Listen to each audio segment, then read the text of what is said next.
Olá, queridos, a paz, boa tarde. Como é que vocês estão? Boa tarde, pessoal do YouTube. Olá, boa tarde, tia. Todos chegando. Hoje, dia 20. Oi, irmã. Provérbios, capítulo 20 hoje, hein? Já foram 20 dias. Olha, que vitória, vou te falar. Vocês não fazem ideia do como isso é uma superação. Bom dia, Peter. Bom dia não, boa tarde. Vocês não fazem ideia de como isso é uma superação pra mim. Estar aqui, ó, 20 dias ao vivo com vocês. Vamos começar. Hoje, domingo, dia do Senhor. Aleluia. Pega uma água aí. Papel e caneta. E vamos começar. Provérbios capítulo 20. Oi, mami. Oi, Dinda. Provérbios capítulo 20, versículo 1. O vinho é zombador e a bebida forte causa alvoroço. Todo aquele que é vencido por eles não é sábio. Esse termo aqui, vencido por eles, né? Ele está relacionado no caso do vinho, não só a embriagar-se, mas de um modo geral com qualquer outro tipo de vício ou de... como a gente vai ver aqui, né, outros tipos de obras e vícios que não estão relacionados às obras do espírito e sim da carne, está relacionado a uma dependência, fala de um lugar de dependência, fala de um lugar de vício e fala de alguém que não tem domínio próprio, alguém que não consegue se dominar. Em Efésios capítulo 5, verso 18, está escrito assim: e não vos embriagueis com vinho que leva à devassidão, outras versões, tá? Que leva à corrupção, que leva à dissolução, mas enchei-vos do Espírito Santo. Beber, de um modo geral, né? Quando a gente pensa assim, as pessoas costumam... depois que a gente se converte ao Senhor e começa a aprender a palavra, você sempre vai ver pessoas, né, falando coisas perguntando coisas do tipo assim: ah, isso aqui é pecado ou não é? Isso aqui é pecado ou não é? E normalmente quando a pessoa ela fica perguntando esse tipo de coisa, né, se isso é pecado, se isso não é porque ela quer andar ali na linha, sabe? Na beira do abismo. Ela não quer andar no caminho, ela quer andar sempre à margem, ela quer ser um marginal daquilo que a palavra fala e não estar no centro da vontade de Deus, né? Porque se a pessoa tá querendo sempre saber aquele limite, assim, do tipo, isso aqui é pecado ou isso aqui não é, né? Sendo que ela às vezes não tá fazendo nem o principal que a palavra manda fazer, então para que ela vai ficar se preocupando se uma coisa que não está na palavra dizendo para você fazer, para você praticar, para que você quer saber daquilo que não está ali legítimo não, de uma forma clara, dizendo se é ou se não é pecado. Então significa que você está querendo ter uma inclinação para andar ali no limite, sabe? Da vontade, mais para a vontade da carne do que para a vontade do espírito. Então, beber é pecado? Não, não é pecado, tá? Mas o embriagar-se, sim. O embriagar-se, ele já fala de algo que está relacionado à falta de domínio próprio. Não é a bebida em si, mas é a falta de domínio próprio que denota a evidência do pecado, que vai evidenciar o pecado. Quando você é vencido por um vício, seja ele qual for, e aí posso falar de bebida, eu posso falar de comida, porque a glutonaria também se enquadra nisso aqui, porque também tem aquele jargão, né? Ah, crente não bebe, mas come, que é uma beleza. Pois é, tão pecado quanto o embriagar-se, a bebedeira, né? Porque aí não é o beber, mas é o se embriagar, a Bíblia vai chamar isso de bebedeira. Como a glutonaria, também são pecados, também estão enquadrados em imoralidade. Só para você ter uma noção, o termo é imoralidade, está enquadrado nisso também. Então, quando você está enquadrado Oi, gente do YouTube, deixa eu olhar pra vocês também, né, um pouquinho. Quando você tá enquadrado nessa questão do vício, seja ele qual for, significa que você perdeu o seu controle absoluto, seja ele mental, seja ele físico, seja ele emocional, seja ele relacional, seja ele moral. Então, nenhum excesso, todo excesso vai demonstrar uma fraqueza, vai demonstrar uma falta de domínio próprio. Lá em Gálatas 5, no verso... Não, perdão, antes de Gálatas, deixa eu ler aqui. 1 Coríntios 6, de 9 a 14, que diz assim: ou vocês não sabem que os injustos não herdarão o reino de Deus? Injusto aí é o que comete todo tipo de injustiça. E a injustiça aí às vezes fica parecendo que é só assim: ai, fulano foi injusto comigo no sentido de que ele praticou algo que eu não gostei, algo que não era bom. Mas o injusto aqui é tudo que não está de acordo com a retidão. Lembra que eu falei pra você que Deus, ele é o parâmetro? Deus, ele é o fiel. Ele é aquele que vai determinar a nossa linha, a nossa medida. Então, tudo aquilo que não está de acordo, que não está em linha com Deus, significa que está injusto, que não está justo, que não está reto, que não está de acordo com a reta justiça, não está de acordo com os princípios da palavra de Deus. Então, aí você vai parar para pensar: Deus é glutão? Deus, ele é beberrão? Então, tudo que não está em linha com o parâmetro de Deus, que é perfeito, nada mais, nada menos do que perfeito, tudo isso vai ser considerado injusto, fora do padrão. E aí, se você for parar para pensar nisso, aí você vai falar assim: Camila, mas como é que pode? Como é que tem alguém justo? Se o parâmetro de Deus, se a régua de Deus é nada mais, nada menos do que a perfeição, como é que alguém vai ser salvo? Existe alguém perfeito? Não, não existe. Aí eu até vi um vídeo falando do pastor Cliff, eu acho que eu não me engano, ele é sensacional. Aí a menina perguntando justamente por isso, né? Qual é o acho que ela perguntava qual é o padrão, né, para se entrar no céu, para ser salvo, e ele falou assim: perfeição. E aí ela perguntava assim: e tem alguém no céu? Existe alguém perfeito? Aliás, existe alguém perfeito? Ele falou: não. E aí ela falou assim: mas então tem alguém no céu? Tem alguém na glória? E ele falou: tem.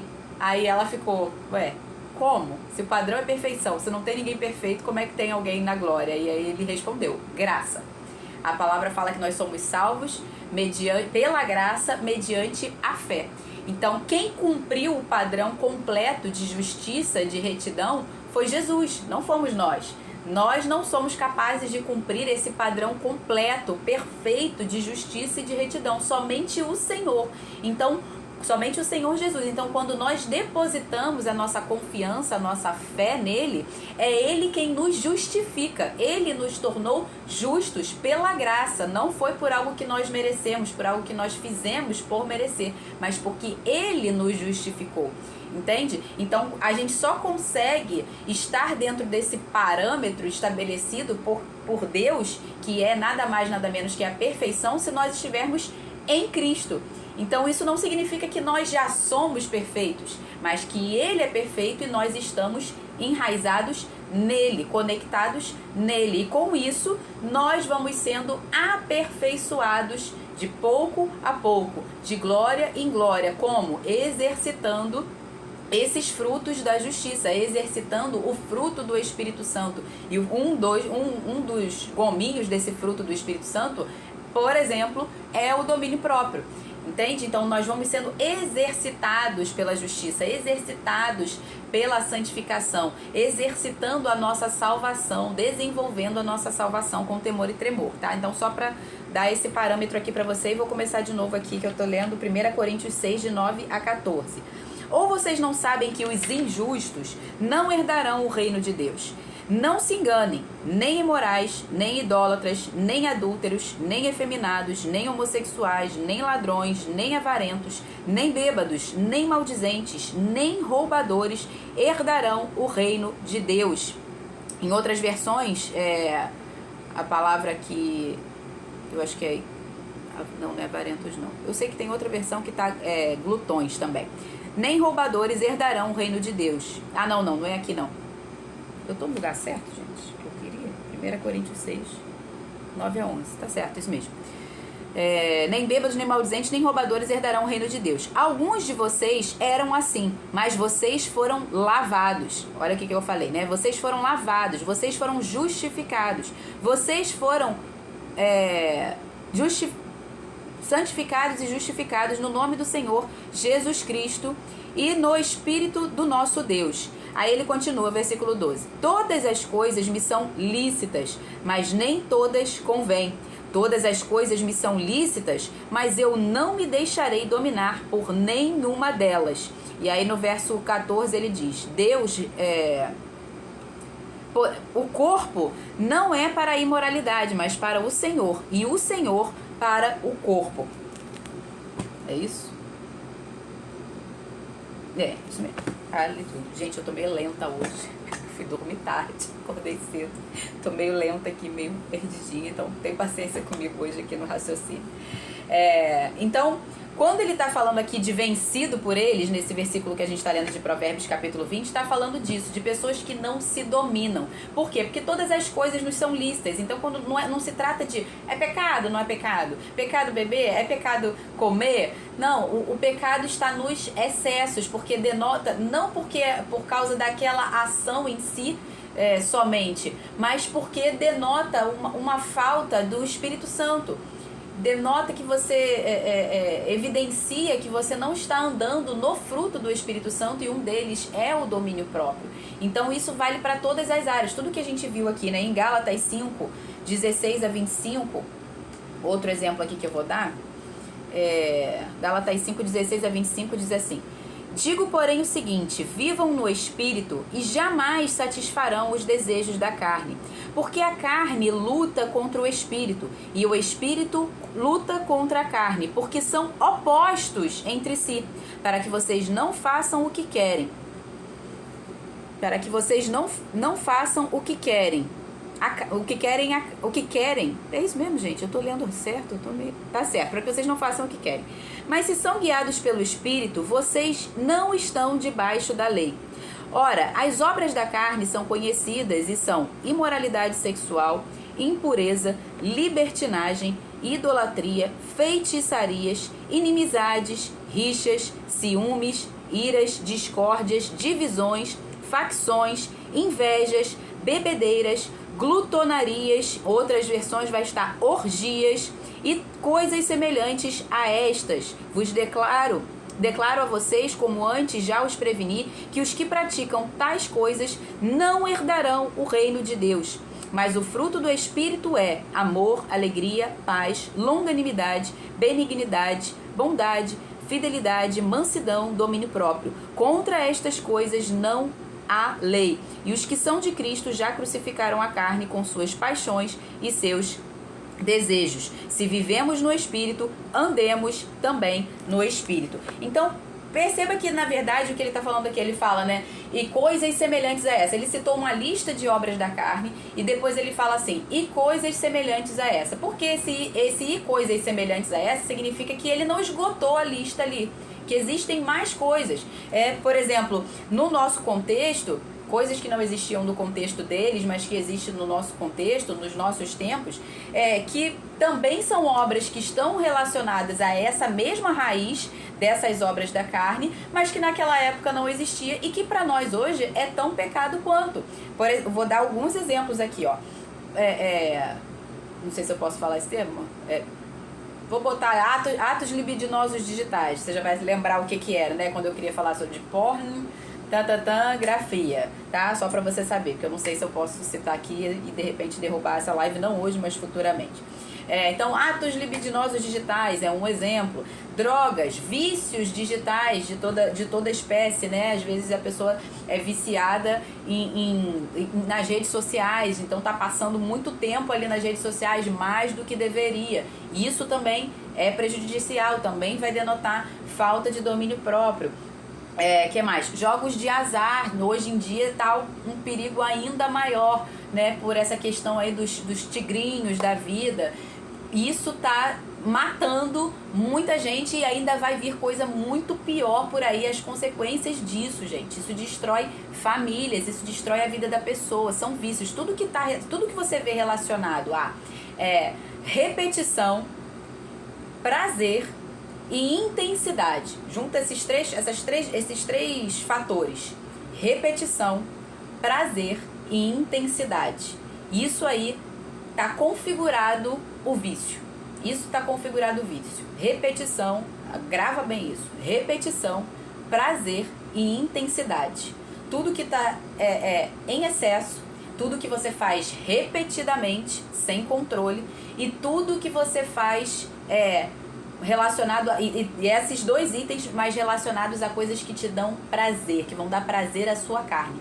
Isso aí denota o vício. E existem vícios bons e existem vícios ruins, tá? O vício aí, quando eu falo de vício bom, seria mais ou menos o hábito, que a gente está acostumado a chamar de hábito, mas no cérebro é a mesma coisa, vício e hábito. Então, ele é chamado hábito quando é algo que é bom para você. Por exemplo, tem pessoas que são viciadas em estudar. Quando isso, quando que o vício de estudar vai ser ruim? Quando estudar, que eu digo que não seja a palavra, por exemplo, né? Mas estudar outros tipos de coisa. Quando que isso vai ser ruim? Quando isso aí estiver ocupando o lugar de Deus na sua vida. Tudo que está ocupando o lugar, o espaço, o tempo de Deus na sua vida, isso aí é prejudicial para você. Entende? Então, quando você vê essas três características, já liga o alerta. Eu tô fazendo algo com muita intensidade, repetidamente, isso tá me trazendo prazer e tá tomando o lugar de Deus na minha vida, isso não é bom. Isso tá me afastando daquilo que é uma obra do Espírito. Já tá numa linha muito tênue, tá? Ainda está falando aqui, idolatria, exatamente. Às vezes a pessoa acha que idolatria é só você construir uma imagem de escultura e ficar lá, né, orando ali diante dela, idolatrando, venerando. Não é só isso que é idolatria. Idolatria é tudo aquilo que você coloca no lugar de Deus e que vai tomar o teu tempo, que vai tomar a sua atenção. Lembra que eu falei a atenção? A atenção é o maior ativo tanto no céu quanto na terra. É o maior ativo, é você entregar a sua alma. Quando você dá a sua atenção, você está entregando a sua alma, você está entregando o seu coração àquilo ali. Por isso a palavra fala sobre tudo que você deve guardar. Guarda o teu coração, porque dele procedem as fontes da vida. Então, quando você já está naquele nível, por exemplo, como é que eu vou saber se a bebida, para mim, já está se tornando um pecado? Quando eu não consigo viver sem aquilo ali, quando eu não consigo dizer não, quando eu bebo além do limite, porque é uma questão cultural, tá? Entenda, é uma questão cultural. Você vai ver, por exemplo, em outros países, que os cristãos, eles bebem e às vezes até mesmo os líderes, os pastores, eles bebem, mas não é uma coisa como aqui no Brasil, culturalmente, que é a embriaguez.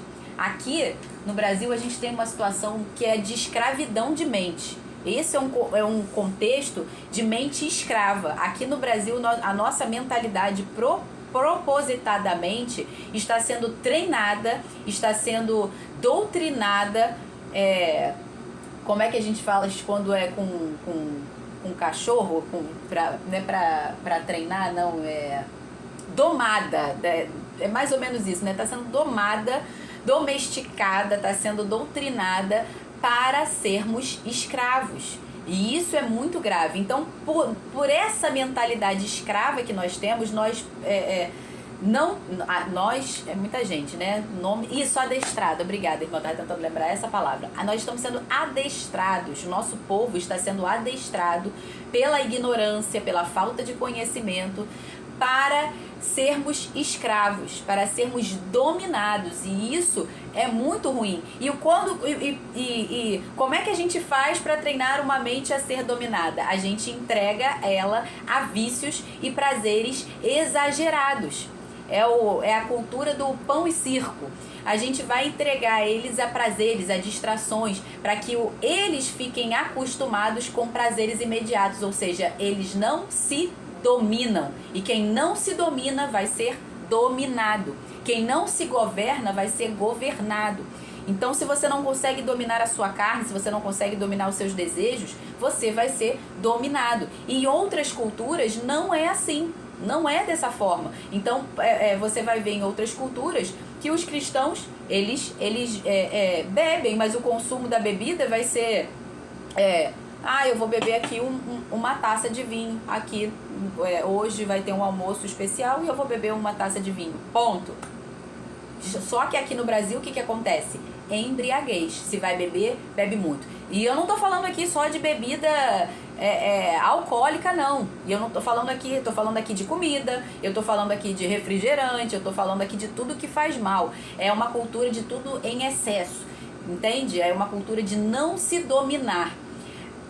Então, por que isso é ruim? Porque isso está evidenciando que você não tem o Espírito Santo. Então, não é uma questão de tipo, é pecado ou não é pecado. Isso vai me levar a perder a salvação ou não vai me levar a perder a minha salvação. A questão não é se vai levar você a perder a sua salvação. A questão é, será que você tem a sua salvação? Será que você já possui a sua salvação? Porque é isso que está evidenciando. Porque se você tem a sua salvação, você vai ter o Espírito Santo. E se você tem o Espírito Santo, obviamente você vai estar ou já possui exercitado, se você for um crente maduro, ou você está em processo de exercício do fruto do Espírito. Então, se você anda nisso, se não é algo pontual, se é algo que, então eu vou andar em bebedeira, eu vou andar em glutonaria, eu vou andar em imoralidades, eu vou andar em tudo, isso denota que você não tem o Espírito. Dá para perceber o porquê que é pecado e o porquê que não é pecado? O porquê que é pecado não é pecado? Né? Porque você vê que está no mesmo balaio. A imoralidade sexual, homossexualidade, adultério. Mas também está lá, bebedeira, glutonaria. Então, é pecado? Não é pecado? A questão não é pecado ou não é pecado. O que é o pecado em si? É você não se dominar. Não dominar a sua própria carne, seja para o que for. Se entregar a prazeres, em vez de se entregar ao domínio do Espírito. Por isso ele fala, não andeis segundo a carne, segundo a vontade da carne. Os que se inclinam para a carne, da carne colherão corrupção. Os que se inclinam para o Espírito, do Espírito colherão a vida eterna. Os que se inclinam para a carne colherão morte. Os que se inclinam para o Espírito colherão vida. Então é a tua inclinação que está determinando se você de fato é salvo ou não. Então não é uma questão de perder ou não a salvação, é uma questão de será que eu sou salvo ou não? Ou no caso, por exemplo, de um neófito também que tem isso, né? Porque às vezes você ainda não está desenvolvendo, ainda não é um filho maduro, você se converteu agora, recebeu Jesus agora, não é um passe de mágicas que vai acontecer, né? Como foi o caso do meu marido, parece até que eu falei passe de mágicas, agora lembrei da situação do meu marido. Desculpa. O meu marido, por exemplo, ele era alcoólatra, ele bebia todos os dias. E aí, antes mesmo da minha conversão, assim, oficialmente falando, e da dele, oficialmente falando, eu já estava aprendendo a palavra, eu já estava aprendendo como orar, e eu orei e pedi ao Senhor, falei, Senhor, não deixe esse homem morrer, porque ele teve um determinado dia que ele estava numa situação tão complicada de bebida, né, que eu não vou aqui falar, explicar para não me alongar. Ele estava numa situação tão complicada que eu saí de perto dele e fui orar e falei assim, eu não deixo esse homem morrer, né, porque ele estava numa situação muito, muito complexa ali de embriaguez. E eu falei eu orei, Senhor, que ele tome nojo de bebida, que ele não consiga mais beber sem sentir nojo, que quando ele beber, que ele tenha nojo daquilo ali. E aí, antes mesmo da nossa conversão, de fato, oficialmente falando, porque ali eu entendo que eu já estava convertida no sentido do meu entendimento inicial, apesar de ainda não ter tido o entendimento completo naquele momento específico. Mas naquele momento o Senhor atendeu minha oração e, de fato, meu marido passou a ter nojo, assim, quase que da noite para o dia. Ele passou a ter nojo de bebida, ele bebia e ele ficava enjoado, e ele não conseguia beber. E graças a Deus ele foi liberto da bebida. E ele nunca mais bebeu. Nunca mais. Por quê? Deus, se aquilo ali, se aquela minha oração não estivesse de acordo com a vontade de Deus, não faria sentido. Mas não é a vontade de Deus que a pessoa viva nessa condição. Então, Deus operou ali um milagre. Então, milagres instantâneos também acontecem. Mas eu estou falando aqui de situações, por exemplo, em que a pessoa vai precisar ser exercitada na fé e na santidade para conseguir se livrar de determinadas coisas. Então, das duas, uma. Ou você ainda não é salvo, ou você não está exercitando a sua santidade, desenvolvendo a sua santidade, como diz a palavra, no temor do Senhor. Porque se você teme ao Senhor, você não vai querer desagradar ao Senhor. Você vai ter um extremo respeito. Então você vai entender, se isso aqui não me convém, eu não quero. Se isso aqui não me convém, eu vou passar longe. Entende? Então isso é desenvolver a sua salvação com temor e tremor. E aí quando você faz isso, você está evidenciando que você de fato está sendo guiada pelo Espírito Santo. Logo, que você é salvo, que você é de fato um filho de Deus e que está amadurecendo. Você pode ainda não ser um filho maduro que já conseguiu se conter e se dominar em todas essas áreas, mas é algo que vai ser por acidente, vai ser algo pontual, não vai ser algo que você continua deliberadamente vivendo na prática desse pecado. Amém? Então, entenda isso, não é sobre ser pecado ou não ser pecado, é sobre vencer ou não a si mesmo, né? Se dominar ou não. Eu até coloquei aqui, a questão não é apenas ser ou não ser pecado, mas vencer ou ser vencido pela carne. Essa que é a questão, é isso que evidencia se é pecado, se você está pecando ou não, é quando você é vencido pela carne. Aí demonstra que você está em pecado, a carne te venceu. E quando a gente fala da carne, fala da natureza caída, a natureza que foi corrompida pelo pecado original. Então, quando você é vencido por isso, pelos desejos da sua carne, denota que você pecou. Ou se você permanece nisso, talvez denote que você ainda nem sequer recebeu a sua salvação. Então, fica atento nisso aí, que não é aquele joguinho de é pecado não é, pecado não é. Não, eu estou sendo vencida ou eu estou vencendo o pecado, ou eu estou vencendo a carne, tá? Versículo 2. A fúria do rei é como o rugido do leão. Quem o provoca peca contra a própria vida, como nós falamos ontem, né, sobre a questão da bondade e da severidade de Deus aqui, né? O rei aqui, eu lembro logo da figura do rei dos reis, o senhor dos senhores. Então, aquele que provoca a sua ira atenta contra a sua própria vida, porque a palavra fala que para aqueles que caíram, para aqueles que pecaram contra o Senhor, esses vão receber da severidade de Deus. Versículo 3. É uma honra para alguém ficar longe de conflitos, mas os insensatos envolvem-se neles.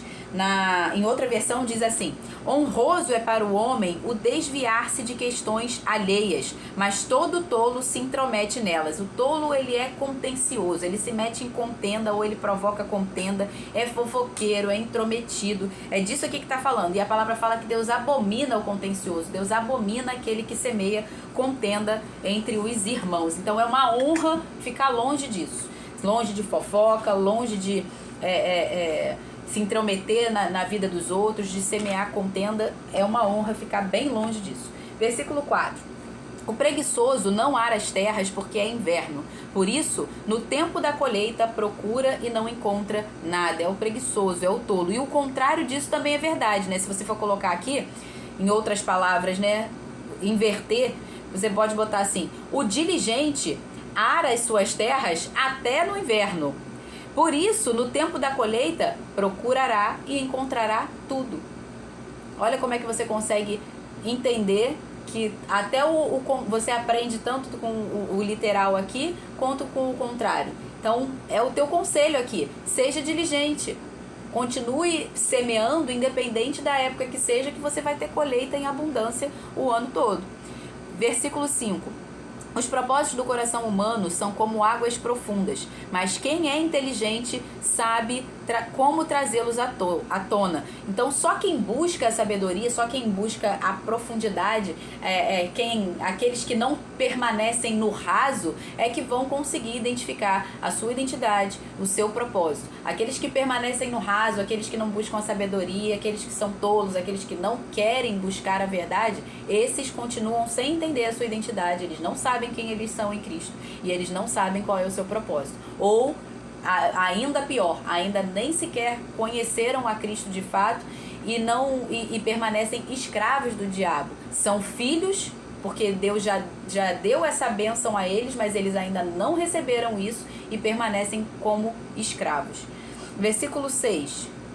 Muitos proclamam a sua própria bondade, mas alguém que é digno de confiança, quem o achará?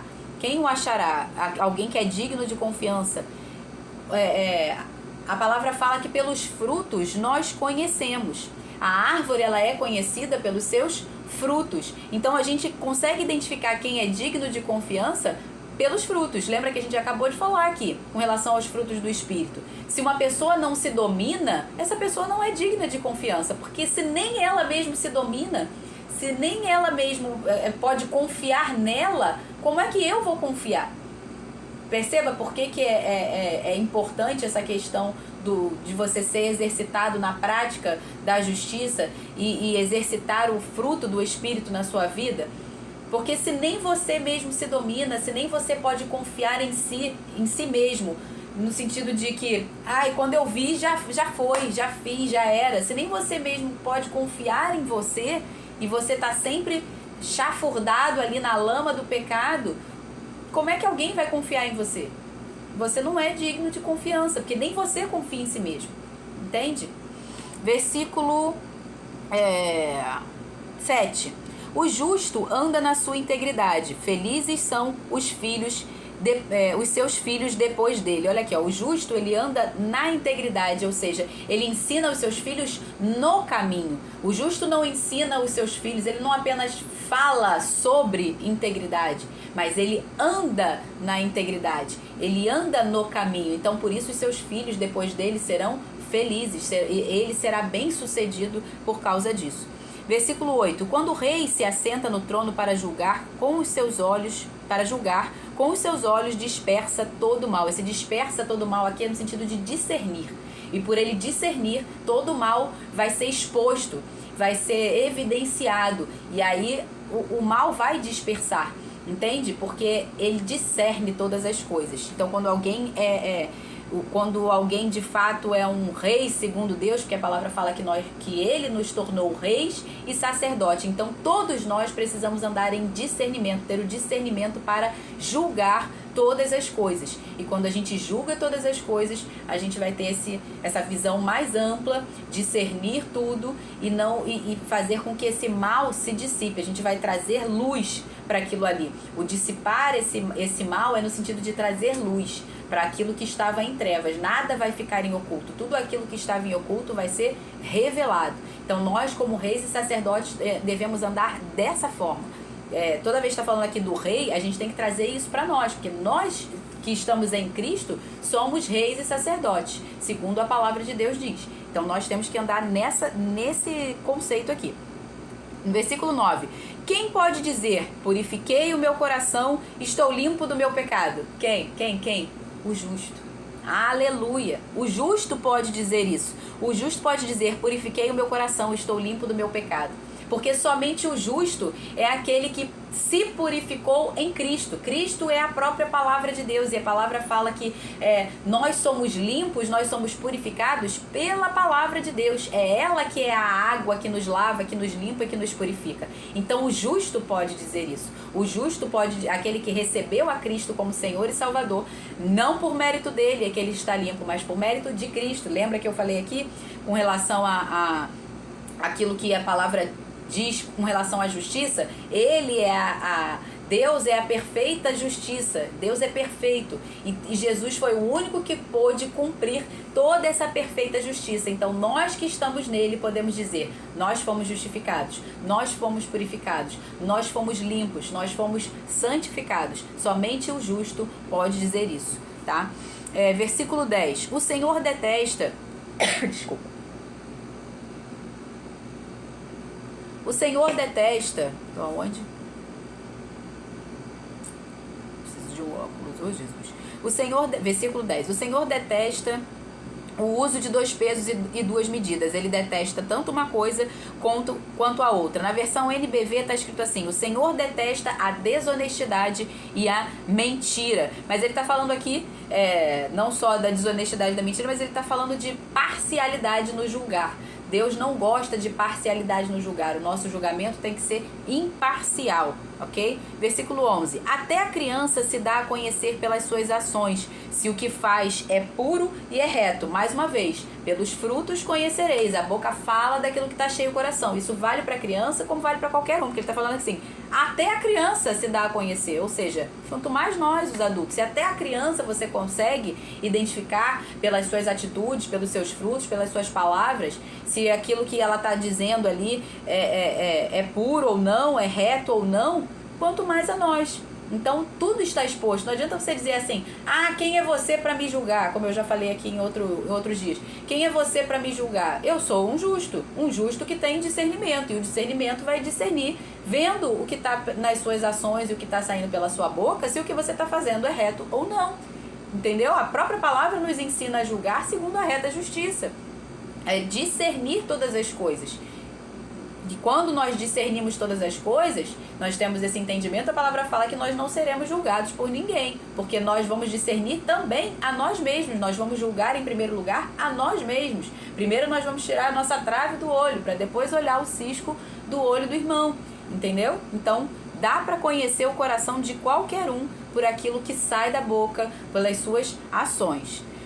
Versículo 12. O ouvido que ouve e o olho que vê, o Senhor fez tanto um como o outro, né? Tanto o olho quanto o ouvido, como a gente já falou aqui com relação aos sentidos, são as janelas da nossa alma. E o Senhor fez todas as coisas, ou seja, Ele conhece e Ele sabe muito bem o que está na nossa alma. Versículo 12. Não ame o sono para que você não empobreça. Abre os olhos e você terá pão de sobra. Acorda, desperta, tu que dormes. Para de amar o sono. Vai trabalhar. Versículo 14. Não presta, não vale tanto, diz o comprador, mas quando vai embora, então se gaba do negócio que fez. Existem, eu vou ler aqui na versão NBV, por exemplo, está escrito assim, esse mesmo texto. Isso está muito caro, diz o comprador pechinchando o preço. Quando chega em casa, se gaba para todo mundo da compra que fez. Existem formas legítimas de você pechinchar o preço, negociar o preço de alguma coisa. Por exemplo, se você está comprando à vista, você vai lá e negocia, porque isso já é uma questão bancária, uma questão financeira. É fato que o lojista vai cobrar mais caro por conta dos juros que ele precisa pagar quando a compra é feita no cartão de crédito. Só que ele não vai dizer isso pra você. Ele não vai dizer pra você que assim, se você pagar no cartão de crédito, sai um preço. Se você pagar em dinheiro ou se você pagar no Pix, sai em outro valor. Alguns estabelecimentos até vão dizer isso, vão botar lá que é mais barato, mas a maioria deles não diz isso. Então, se você pagar no cartão, você vai pagar no cartão de crédito, você vai pagar o preço cheio com os juros do cartão de crédito ali, ou os juros da loja, da maquininha do cartão. Mas se você pagar em dinheiro, você vai pagar o mesmo preço se você não pechinchar. Então, isso é uma maneira legítima de você negociar o preço. Olha, eu tô pagando em dinheiro. Tem como baixar o preço, tem como reduzir, ou então o preço do produto é mais caro, dependendo do preço, se você pagar em dinheiro, você pode negociar até 15% às vezes de desconto, né? A maioria dos lugares é 10%, mas tem lugares que às vezes chega a 15% de desconto. Outra forma de você negociar é quando às vezes o produto está danificado ou não está, né, do jeito que deveria, então você vai lá e negocia, olha, eu quero levar esse produto mesmo que ele esteja assim, mas eu queria negociar aqui com você o preço e tal. Isso é válido. Isso é justo, isso é legítimo você negociar e pechinchar. Mas quando você vê pessoas que desvalorizam o trabalho da outra, que tenta diminuir o trabalho da outra para negociar, para obter vantagem naquilo ali, é aquela mentalidade de escassez, mentalidade de sempre subtrair as coisas dos outros para obter vantagem. Quando você vê uma pessoa assim, que tudo ela quer pechinchar, tudo ela quer reduzir, não, vamos baixar o preço, não.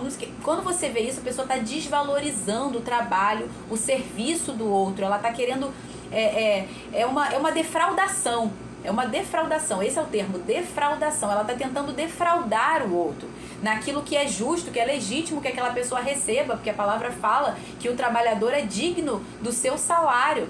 Então, é justo que ele receba aquilo ali, e aí você vai lá e tenta defraudar aquilo ali. Isso demonstra a sua mentalidade de escassez, ou quando você não entende o cenário financeiro das coisas, porque tem lugares em que as coisas vão ser mais caras, sim. Por quê? Porque a pessoa vai pagar mais aluguel, o aluguel do lugar é mais caro, a situação ali onde ele convive, onde ele compra os produtos e serviços dele são mais caros, então o preço do produto em um determinado lugar vai ser mais caro do que o outro, sim. E se você não entende isso, você precisa estudar, porque isso são condições de mercado, mercadológicas, tá? Então você precisa entender essas coisas. E quando você demonstra essa mesquinhez, essa coisa de tudo tem que pechinchar, isso é uma mentalidade escassa, é uma mentalidade de subtração e não uma mentalidade de Cristo.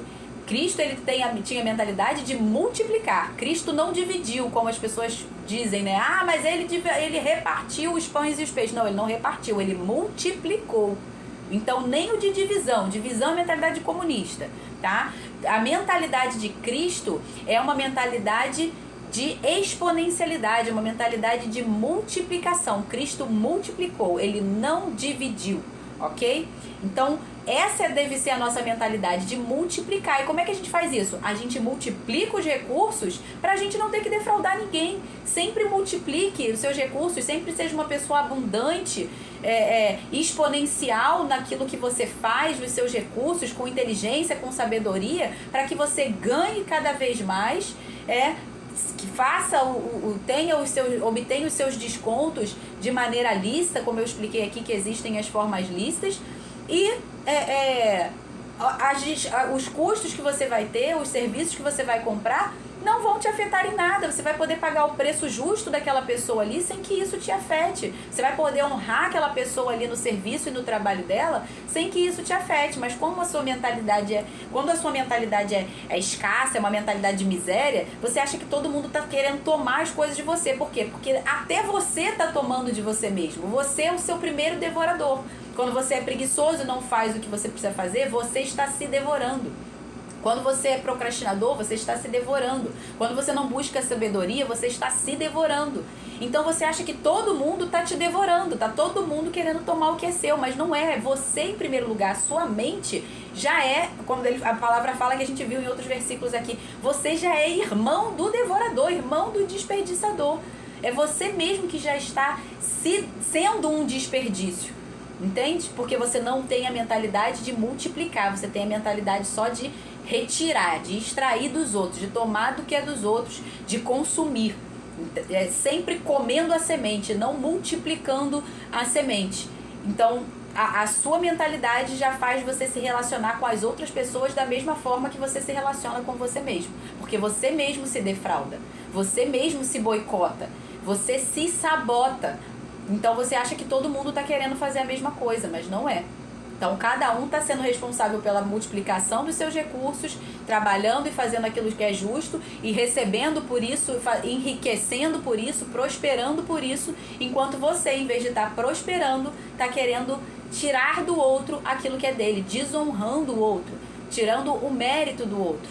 Mas você precisa fazer por você em primeiro lugar. E aí você não mais vai querer defraudar o do outro. Você vai pagar aquilo que é justo, porque você está recebendo aquilo que é justo se você for disciplinado, se você fizer aquilo que precisa ser feito, tá? Versículo 15. Já estamos em 43 minutos. Versículo 15, vamos correr. Há ouro e abundância de pérolas, mas palavras que transmitem conhecimento são joias preciosas, como a gente está vendo desde o princípio, né? A sabedoria é mais preciosa do que qualquer coisa. Versículo 16. Que se tome a roupa daquele que fica por fiador de um estranho, que ela sirva de penhor quando ele se compromete por estrangeiros. Também já falamos em textos anteriores, só teve agora eu não lembro qual foi o dia, desculpa, que a gente falou só sobre essa questão de não se tornar fiador de ninguém.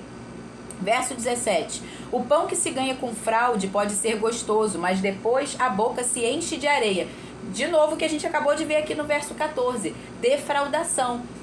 no início pode parecer gostoso e você vai sair se gabando. Olha a compra que eu fiz. Mas dependendo do nível de defraudação, porque esse é um processo, você começa pequenininho, querendo defraudar. E daqui a pouco você vai chegando a defraudações maiores, até chegar ao nível de corrupção, até chegar ao nível de querer roubar literalmente o que é dos outros. Furtar literalmente o que é dos outros. Quando chega nesse nível de corrupção, essa palavra aqui, a boca cheia de areia, fala de remorso, fala de consciência doída, mas tem outros casos aqui, eu até me espantei de ouvir isso, né? Fala de morte.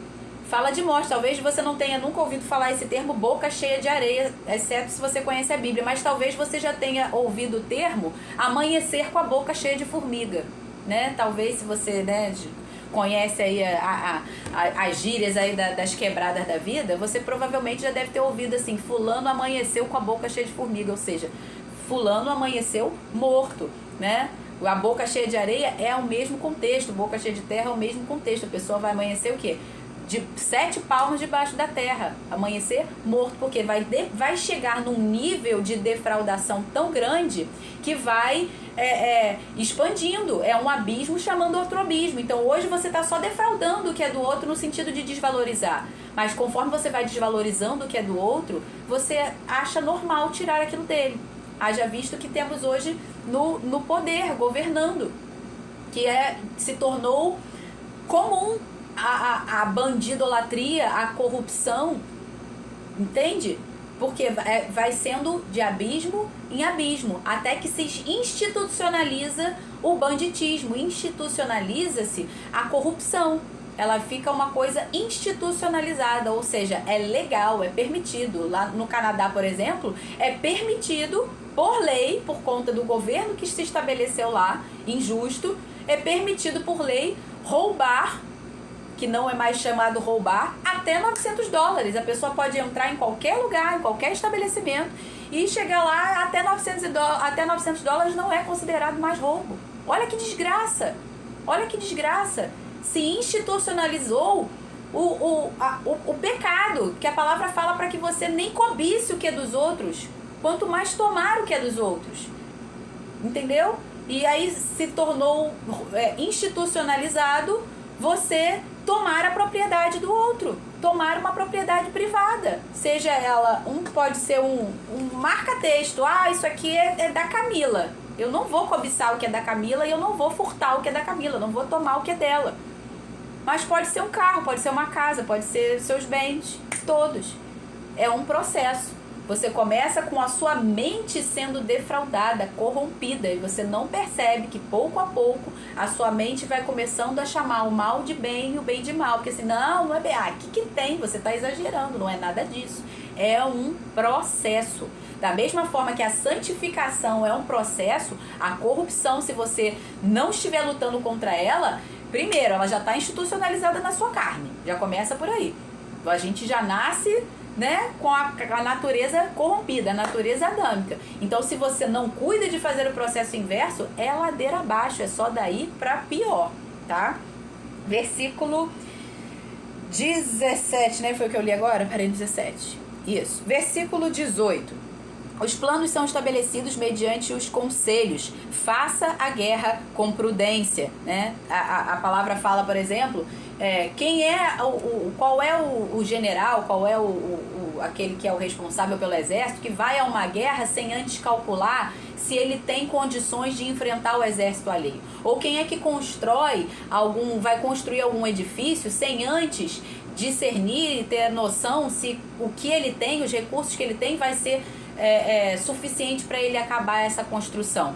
Porque senão as pessoas vão olhar, ele não vai terminar e vai falar para ele, lá, viu, começou e não terminou o que tinha que fazer. Então, quando ele está falando aqui, faça a guerra com prudência, os planos são estabelecidos mediante os conselhos, faça a guerra com prudência, calcule antes o custo. Calcule antes o custo. A palavra fala para que a gente calcule o custo até da salvação. Calcule antes. Porque a salvação, ela é pela graça, mas ela não é de graça. Ela custa tudo que você tem. Ela custa tudo que você tem, porque você vai ter que abrir mão da sua natureza carnal, você vai ter que abrir mão dos seus prazeres, você vai ter que abrir mão de tudo, por amor ao Senhor. por entender que isso é o melhor para você e que para isso você vai colher a vida eterna, você será recompensado com coisas muito maiores e muito melhores por isso. Então custa a sua vida, custa tudo que você tem. Jesus deu aquilo que ele tinha, Deus deu aquilo que ele tinha de mais valor, que foi o seu filho. Jesus deu a vida dele, custou preço de sangue para ele. Não vai custar preço de sangue pra gente, porque só o sangue dele poderia pagar, porque era só o sangue de um justo, mas custa a nossa vida. Por isso ele fala, negue-se a si mesmo, tome a sua cruz e siga-me. Então, calcule o custo antes, sempre, de tudo que você for realizar. Versículo 19. O mexeriqueiro revela os segredos, portanto, não se meta com quem fala demais. Eu parei aqui, foi isso? Onde é que eu tô, gente? Ah, tá certo. Verso 19. O mexeriqueiro revela os segredos, portanto, não se meta com quem fala demais. Não se mete com tolo. Tolo é mexeriqueiro. Versículo 20. Se alguém amaldiçoa o seu pai ou a sua mãe, a sua lâmpada se apagará na mais densa escuridão. A lâmpada aqui, mais uma vez, fala o quê? Janela da alma. Fala de alguém que é orientado pelo Espírito Santo, guiado pela palavra de Deus, guiado pelo Espírito.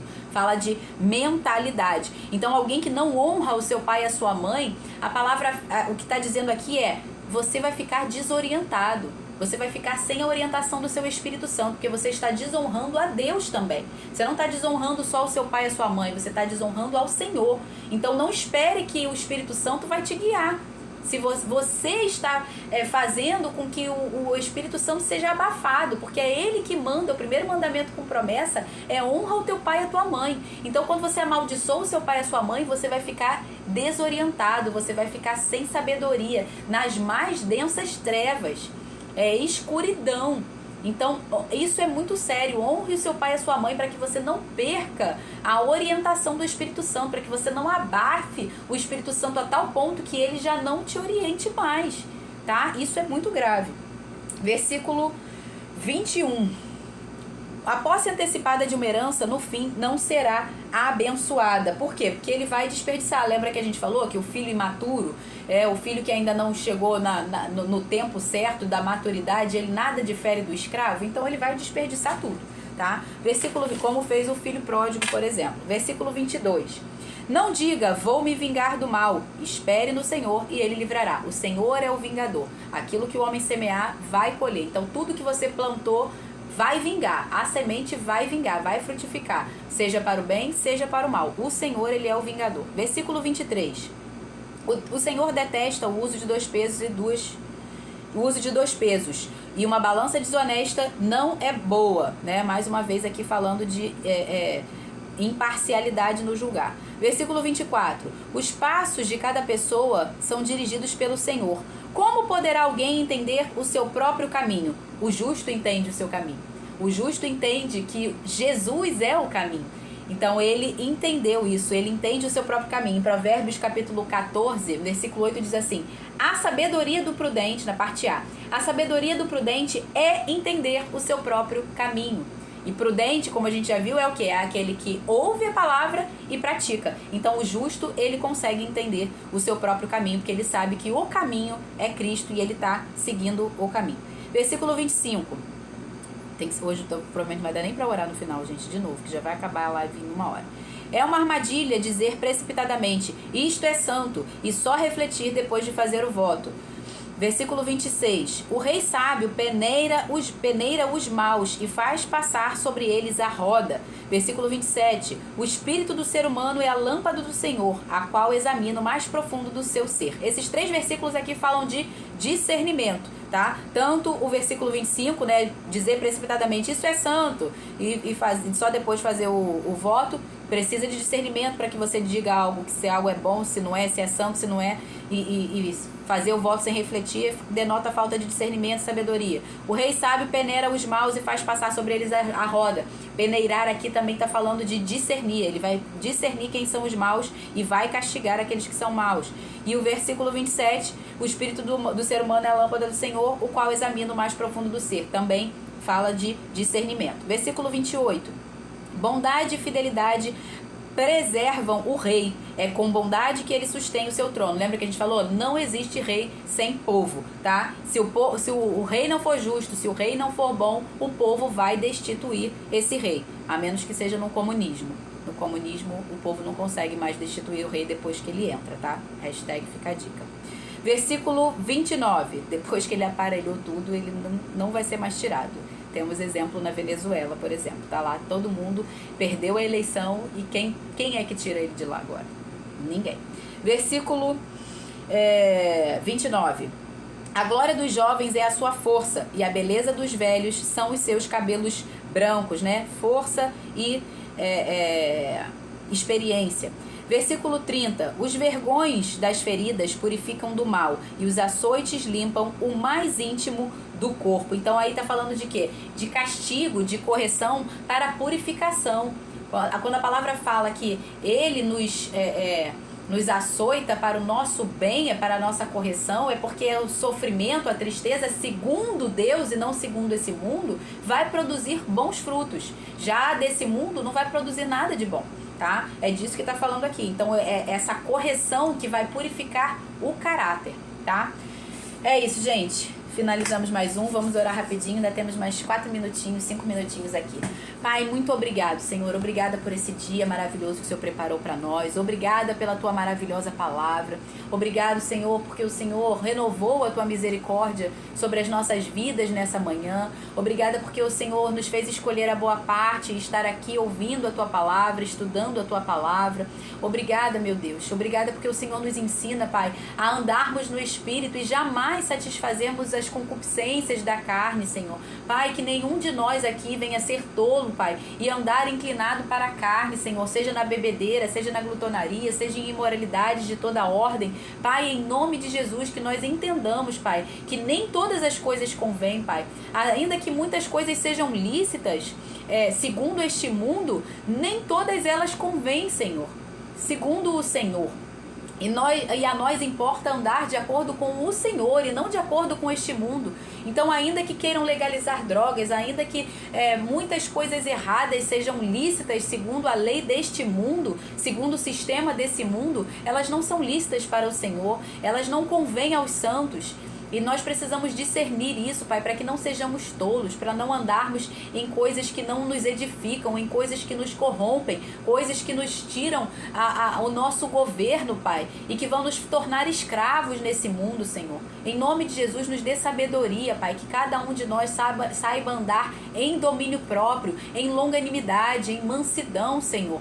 E nas obras do Espírito, no fruto do Espírito, Senhor. Para que tenhamos sucesso, para que sejamos bem-sucedidos, andarmos na integridade, para que os nossos filhos possam ver em nós, ter em nós exemplos de como andar em integridade, de andar no caminho do Senhor, Pai. Em nome de Jesus Cristo, Senhor, que o Senhor nos guarde, nos abençoe nesse dia, nos livre de todo mal, nos livre de toda obra, de todo intento maligno, Senhor, em nome de Jesus Cristo, Pai. E que tenhamos um dia de paz, agradável, Senhor. Guardados e protegidos por Ti, buscando ao Senhor, Pai, em nome de Jesus, hoje domingo, Pai, que cada um de nós venha dar o tempo devido ao Senhor, Pai, para ouvir a Tua palavra, Pai, em nome de Jesus Cristo, Senhor, não só no domingo, mas todos os dias, que o Senhor possa receber de nós as primícias, a primeira parte do nosso tempo, da nossa vida, da nossa saúde, da nossa família, porque tudo vem de Ti, tudo é Teu, Senhor. E é pelas Tuas próprias mãos que Te devolvemos, Pai, para a honra e glória do Teu nome, Senhor, em nome de Jesus. Amém. Amém, gente. Beijo, boa tarde para todos. Fiquem com Deus. Amanhã, Provérbios 21. Deus abençoe. Tchau, pessoal do YouTube. Beijo. Tchau, tchau.